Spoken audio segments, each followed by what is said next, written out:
string beans, apricots, dates, figs, grapes, grapefruit, papayas, pineapple, bok choy, carrots, celery, eggplant, ginger, head lettuce, leaf lettuce, and the list goes on. I mean, we're talking about a lot of items that were over the limit. A lot. And I go into detail on our blog at eatcleaner.com, by the way. So I would highly encourage you to go check that out.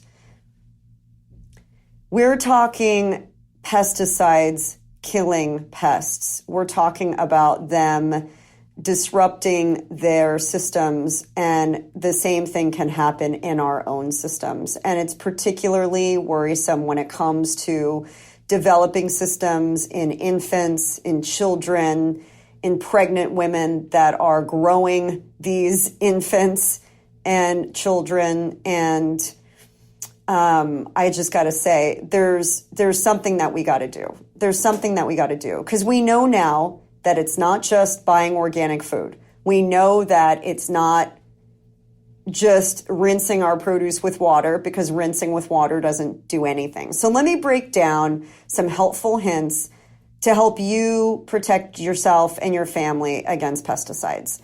Number one is to remove the outer leaves of leafy greens. So when you get that head lettuce or that kale at home, you might want to consider just removing the outer leaves of the bunch. That is where the majority of the pesticide residue sits. You can also take the opportunity to peel your produce. You won't get the benefit of the fiber and the skin of the produce, but where you can peel, because again, that outer layer is where the pesticides tend to be most concentrated. Now, number two, you can opt for organic produce, but like I just said, it doesn't mean that it makes it better, because sometimes chemical pesticides are just as safe or risky, I guess you could say, as the organic ones. And sometimes they are known to have really harmful environmental effects. So it's not necessarily the best route, but it's a route. Number three, and one that I feel very, very strongly about and why we created our products, is to clean your produce the right way. Most produce is hydrophobic, and that means that the produce, the water just runs over the produce, and it'll just beat up on the surface or just run right off of it. And by the way, a lot of our produce is wax now.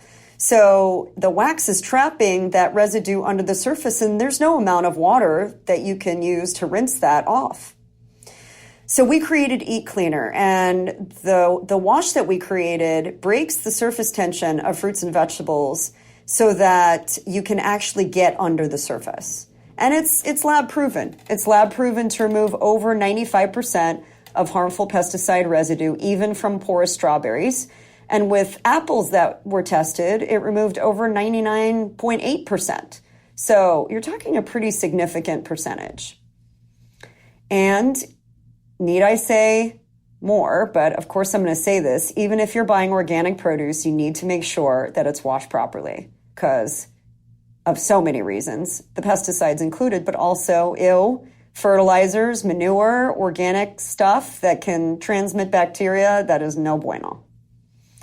And then another hint is maybe growing your own produce. You know, even if you have just a windowsill garden with some herbs, that can really go a long way. And I'm thinking we should all grow our own cilantro after reading that study. So although processes are out there trying to keep our food supply safer, the truth is we're all the last line of defense. And there is not one silver bullet that's going to take care of all of it for us. So before you dig into that kale salad or that salsa made with cilantro and hot peppers or that lettuce wrap, you got to think twice before you bite. Washing it properly, thinking about removing the outer leaves, maybe growing a little bit of your own, and becoming more educated on the steps that you can take to eat cleaner every day is power. Knowledge is power. And I encourage you to download the full FDA report as well as our own third-party pesticide lab reports on our website at eatcleaner.com/blog, where you'll see my latest post on pesticides and what you can do to take matters into your own hands. And I really, really hope that this was enlightening. I hope I didn't confuse you by diving too deep into the world of pesticides, but this is vital information that we all need to know.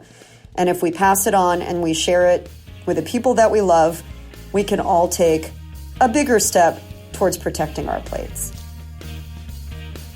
Hey, thank you so much for listening to this week's episode. I know you have a lot of choices out there of what to listen to, what to watch, so it means a lot to me that you're here with me.